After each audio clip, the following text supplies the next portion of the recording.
In so many ways, we're working together with organizations throughout the country to save America. We're going to leave it all on the field in 2024, because I really do believe it's the imperative year for breakthrough. I got Mercedes Sparks manning the fact checker desk over there to my side. Is that what it is today? That's what it is. It's fact checking. What do we got? Great. We have a pink sheep. Is there a meaning behind that, or is it just part of your? I just had to move him yesterday because we were shooting and he was distracting in the corner. So I just pulled him out. Now he's on my desk. Well, we can't pull the camera out, but I want you to know that Mercedes is sitting there, lotus style, like Middle East meditating, with her legs crossed on her chair, applesauce, man. without shoes on. Crisscross applesauce. Crisscross applesauce. Yeah. I got to maintain that flexibility. So do you. I was telling Larry the other day, my husband, I'm like, we got to work on stretching because he can't touch his toes and stuff, man. That's concerning. He can't touch his toes. No. Well, I can show him I can touch my toes.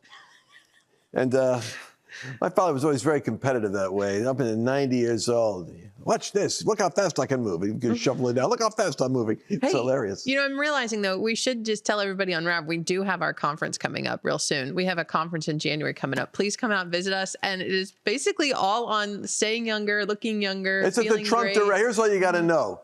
My staff picks locations for conferences and then convinces me, you know what we need to do? We need to go to the Trump Doral during the winter. I go, why? For a conference. And so, but this is going to be great. It's about fitness. I'm talking about fit and fat and sexy and strong after 50. That's my focus. And if you're younger, it's fine. She's younger. A lot of them are younger. But I'm talking about after 50. We want to be a generation that looks the best, that has the energy for the race. Because you know that what's happened is we're living longer. So you've got to have a fitness. I'm not talking about getting by. I'm talking about feeling great. So I've got 5 professionals coming in. I'm not going to labor the point. I'm just going to tell you I got 5, right on down to stem cell technology, miraculous new technology that's that. We got the scientists coming in. Just check it out. It's like lancewallnau.com/summit. Meet me in Florida. We're going, if for nothing else, it's the Winter Blues Blowout. You want to be there. What are the dates for it anyway? January 19th and 20th. Yeah, January is perfect time to be there, right? Okay. Who would have thought that 2,543 years ago we'd get a scoop on the news? I'm talking about, it was 520 BC, an 80-year-old prophet by the name of Haggai. Comes out kind of I don't know, he seems like a cranky guy. He's only got 2 chapters in the Bible. Maybe he knew he was only going to have 2 chapters. It's a big book, he only has 2 chapters. But an 80-year-old prophet shows up at a pivotal sign in Jewish history when the emperor, the ruler Cyrus, releases the Jewish people from Babylonian captivity to go back to their homeland to rebuild their temple. Now, this book fascinates me, people, because unlike any other religion, this could be so easily dismantled if it wasn't for the fact that it's like got over 1,000 prophecies in it, reaching right into today and the future. And it's all happening. This is what makes eschatology and prophetic and Bible people so fanatical. Because those of us that are students and have degrees, that are scholars, I'm not calling myself a scholar, but I have a degree. We both have degrees in Bible hermeneutics and various other things. I want you to know something. The Bible has the data. For instance, I'm reading a verse that I use all the time. Everything in the last days that can be shaken will be shaken. The Lord said, I'm going to shake, the heavens are going to shake the earth. You're watching political shakings. You're watching economic shakings. You're watching international orders that are shaking and overturning and realigning. Our anxiety, of course, is because we're watching very closely what's happening with $35 trillion of debt, a wide open border with 8 million aliens. Like Bannon says, you got 3 military platoons or battalions crossing the border every day. Don't get me going. What amazes me is 2,543 years ago, the prophet that said that in these last days, everything will be shaken and nations are going to be shaken. He prophesied it. Chapter 2 of Haggai, verse 1. In the 7th month, on the 21st day of the month, the word of the Lord came to Haggai the prophet. I look at these details sometimes, Mercedes, in the Bible, and I say, what's the reason for giving a day and a month? Who cares? You know? I'll tell you why it matters. Because the 7th month and the 21st day happens to be the ending of the 3rd feast that the Jewish people observe. It's called the Feast of Tabernacles. There's a feast they have for like Passover. They have a feast for Pentecost, and they have a feast for Tabernacles. It's the 3rd one. It's the first 2 have already been fulfilled in Jewish history. The first 2 have already been fulfilled in church history. Jesus on Passover, the night in which he was betrayed, he took the cup, and he identified with the Passover. The upper room in the book of Acts, if you have the Bible, is where Pentecost took place. That's where you got 200 million, 140 million Pentecostals in the world right now that all have experienced something similar to Acts chapter 2. Pentecost. We never had a fulfillment of tabernacles. It's the end time feast. Now, I know this sounds a little strange, but those of you that are somewhat biblically literate, you'll appreciate what I'm about to say. When did Hamas attack Israel?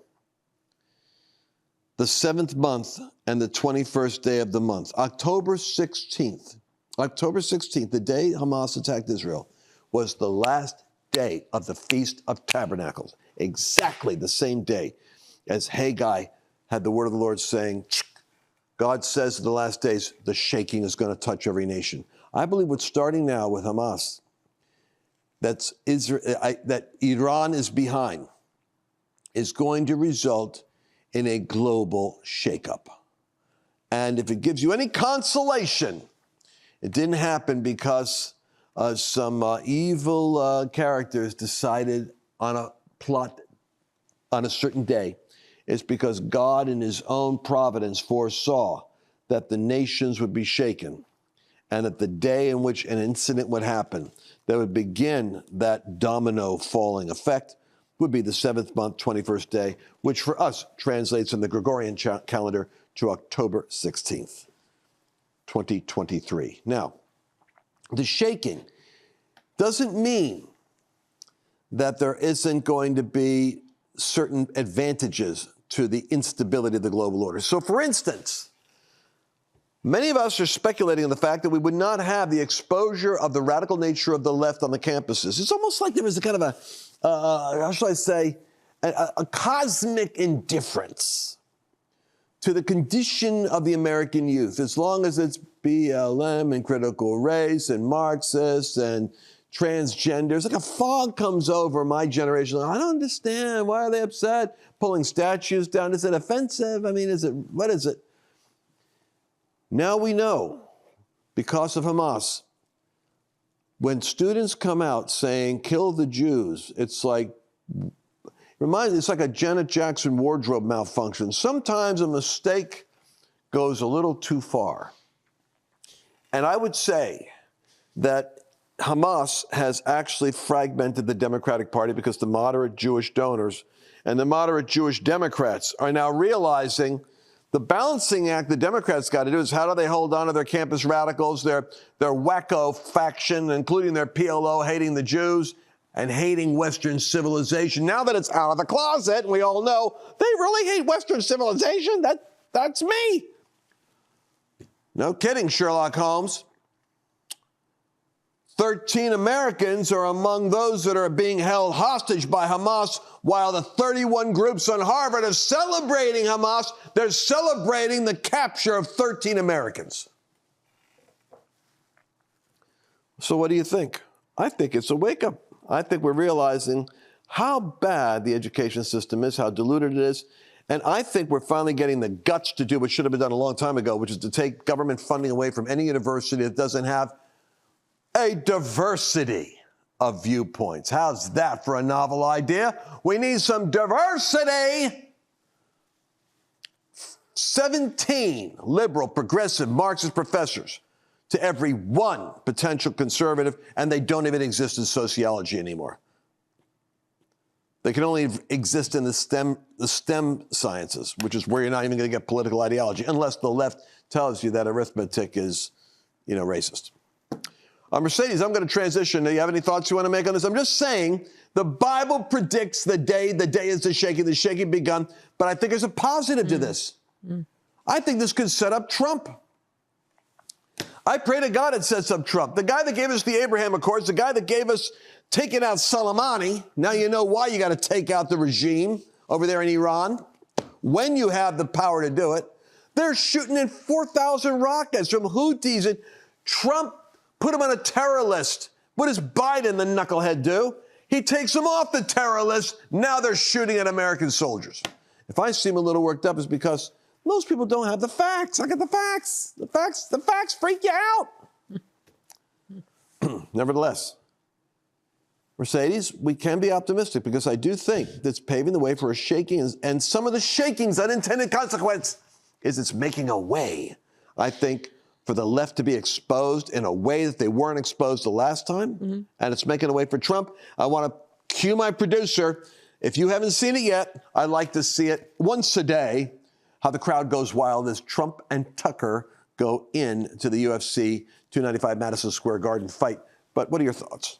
Well, I just always think it's funny, Lance. My main thought is we need to get you studio audience because I like how you are like, Mercedes. And then like, I don't have an opportunity to say anything, but I just think it's hilarious. We got to get a studio audience for you. We need a bigger building. That's what we need. Those are my comments. Because you're right on. I can't really follow anything up on this.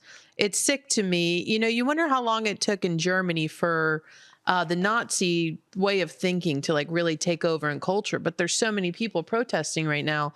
It's a little alarming. Like, when did it start in Germany and how long did it take before it took over? Well, that's actually, that's I want to go to that UFC thing, but I think we could play it in the next clip. I think we got it lined up for the next segment because we only got a couple seconds left. Okay, 4 seconds. You don't want to miss this. We're going to come right back. You're going to love it. What happens if a natural disaster takes place? We have these weird tornadoes that hit in the Midwest and in Texas, but look at the hurricanes in Florida. People can literally have their houses flooded, or they're in a situation where they have no food or access to groceries. Everyone needs at least a 4-week emergency food kit. And fortunately, My Patriot Supply has created a 4-week emergency kit. And these products will last for 25 years. The interesting thing is they give you a 2,000 calorie per day meal. And that's the key. Delicious and 2,000 calories a day, because that's what you're going to need to sustain yourself for 4 weeks in a crisis. We had a winter freeze here in Texas, of all places. And we had a couple of days where we had no electricity. I'm telling you something, this makes a huge difference. Mushroom rice pilaf, fluffy rice and mushrooms, seasoned with red wine and herb. And then how about starting the day off? Maple Grove oatmeal, old-fashioned oats, maple flavoring with a pinch of brown sugar. This is what you want to do. 4-week emergency food kit, and that's just for you. Think about your children. Guaranteed, somebody around you is going to need help. You're going to want to at least have the 4-week emergency kit. Go to lancewallnau.com/Patriot. Use that link, and you're going to get a special discount on their special 4-week emergency kit promotion.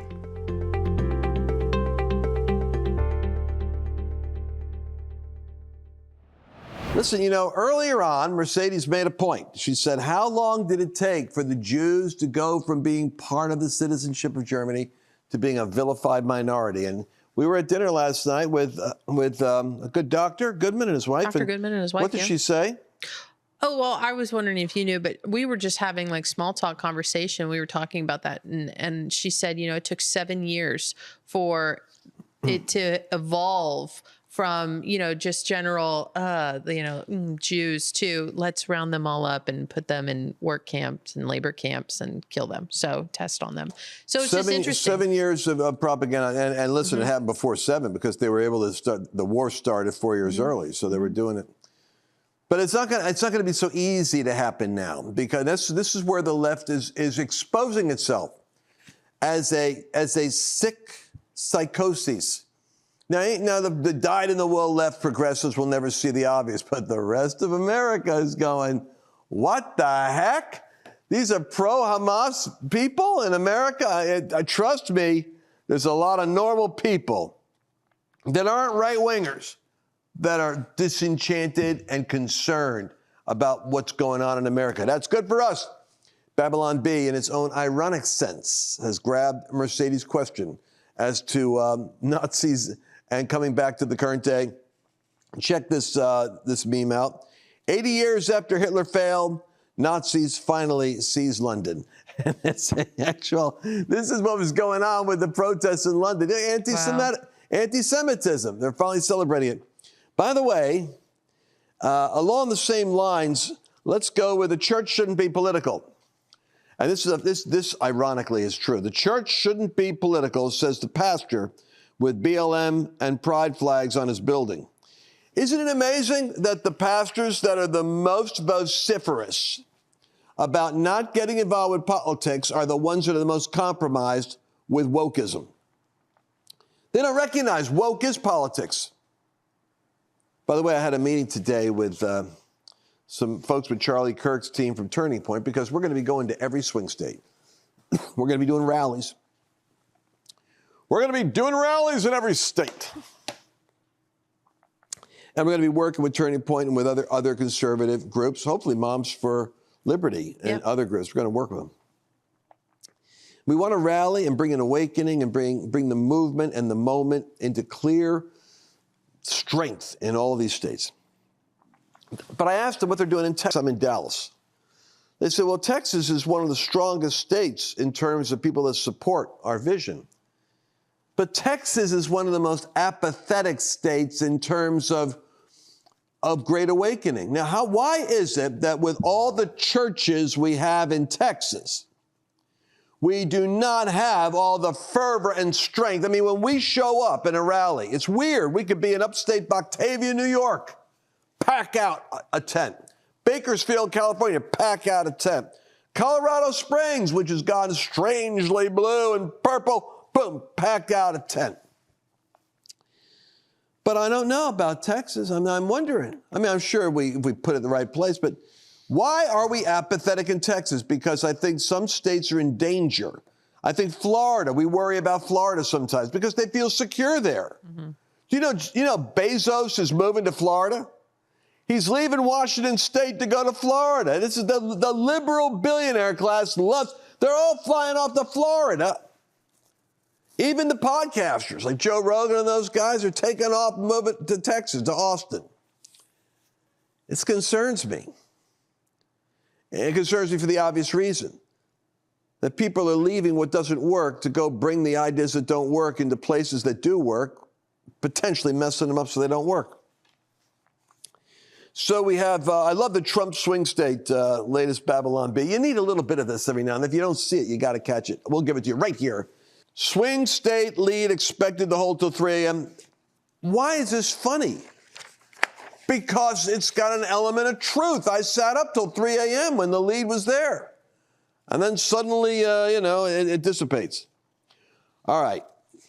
I want to talk to you for a second, going back to, I know I seem to be digressing here, but I got to go back, and I just had to have a moment of whimsy to go back to the pain of Jews outside the White House on Israel March D-Day. Mark Levin. Mark Levin. Check it out.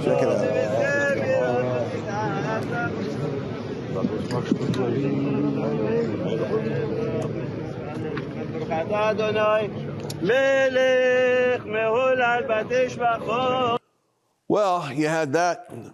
Notice it's not quite as rowdy as the barbarians at the gate that were shaking the gates and ready to go attack the White House with the pro-PLO protesters. But I think there's a picture Ben Bergquam has. If you guys can show the tweet image number 3, it's quite a crowd, a massive crowd. It's out there. Gives you an idea of Real America's Voice. Ben Bergquam. I knew Ben before he was working with RAV. I loved him back then. We met him up in Canada. So I want to go to, we got our own private footage, our own reporters. Mercedes Sparks in Chelsea were there leading the Veterans Day Parade. Mercedes, I couldn't believe it. You were up there celebrating the veterans, and you and Chelsea with her big megaphone, directing traffic. And was there a good turnout for the first Veterans Parade in American history? Well, Lance, yes, there was. Let me put on my Veterans Day Parade hat. It was the very first one ever in Washington, D.C., if you can believe it. And so our good friends, Fran and Diane Ventura, put that on. And so we thought, we'll come help. But little did I know, Chelsea and I would be lining up almost 200 different vehicles, 5 marching bands, and a partridge in a pear tree. There were so many people up there. Almost, I want to say about 6,000 people all along Constitution there, lined up to see the first Veterans Day parade. So, yeah. Look at that. Yep. Like we had all sorts of people. I think that's the 3rd Army Infantry. They've got the colors there. I see they got some photos pulled for us, but it was just awesome. It was amazing to see. And, but what was even crazier, so this is veterans pulling for PTSD. So he's pulling a whole weighted trailer there. He's physically pulling that on his own just to show the burden of pulling and dealing with the stress, the weight of stress. Yes, no, of PTSD from our veterans. So anyways, but what was really crazy, there's me. Chelsea pulled one from my Facebook. Chelsea lined all of these up. We don't normally get to see Chelsea, but she's our executive producer on the show. But I left her with the more difficult job of lining up like the first 20 vehicles. Anyways, all that to say, I'm trying to get to the point. We got 3 minutes. I got to get to I got more footage I got to show. What do you got? More footage? Well, I was going to show the photos though of the of them pulling down. That's what I want. Item 4. Go to item 4. Yeah. So what do we got here? This is all along Pennsylvania Avenue, and you know what I've been seeing on the news are the posters being put up all in these cities about Israelis who had been killed by Hamas. But here in D.C., there aren't images of that. It's images of, quote, Palestinians killed by Israel. So these were murdered, and the saying on each of these polls is going so fast, what you don't see. Murdered by Israel. They're tearing down all the hostages. They're tearing down all the people murdered by Hamas, and they're putting up faces of basically, we have no idea how to verify this, of kids that are murdered by Israel. That spirit that is in Washington, D.C., that stalks the streets, it's like an orc. It's like something out of Tolkien. They should just obliterate it. I don't know how you're going to cleanse the city of that garbage. But by the way, they're disfigured you have Ben Franklin there outside the Trump Hotel. Yeah, I think Chelsea saw that, and they had on there. Former Trump Hotel. Yeah, now it's the Waldorf Astoria, but it says Free Gaza right there on that statue. So that's all kind of scattered throughout the city. I do want to say, Lance, I don't want to make it sound so bleak, because when I was there, I was just really praying. I mean, again, 6,000 people that came out for the Veterans Day Parade there to honor veterans. It's a mix up there. And I do feel like I feel angels there. I feel God's presence there. And I just was agreeing with all those prayers, like, God save America, God save this nation. And honestly, bring unity. I mean, we're more divided than ever. And so anyways, it's a really unique place to be, and we need to be praying for it. Well, I mean, just go into saying right now, I believe God is shaking things up, and he is moving in such a way that America is being saved. And part of it is he has to expose the condition, the root of the situation. And I heard Trump say it, and I think he's right. He said, I think the pain's going to have to get worse for America to get better. Now, let me talk for 1 minute, 30 seconds. I got to cover something real fast. We had election results recently, and I didn't get a chance to talk about them on this platform. But I want to say we lost. It was sad. I mean, legalization of weed, ballot initiative in Ohio. Shocking. Church in Ohio better wake up. Same thing with the same-sex marriage. Abortion enshrined in the Constitution, protected in the Constitution. We saw 32 ballot measures. I can't get Christians to do ballot measures. The left loves them. 32 were released last week. They got a whole slew of them. 6 new states are going to go for codifying abortion rights. They see it as a big win.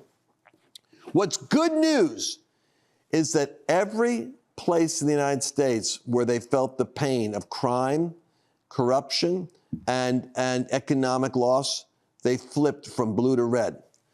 I mean, even the Bronx in New York, the Bronx, locked up Democrat territory since I was a kid, flipped over to Republican. So what that tells you is where people have a false sense of ease, the lawlessness tends to win. But where people are becoming anxious and awakened and aware of the pain, they tend to flip over. They're going towards Republican, conservative values for solutions. Now we got to clean up that Republican Party because that's the vehicle that's messed up. We're going to be back again with our next broadcast. You don't want to miss it. God bless you. This is Lance Wallnau on Firewall. Did you enjoy this latest episode? Please remember to share it with your friends, because the more knowledge you have, the better equipped you are to navigate the world.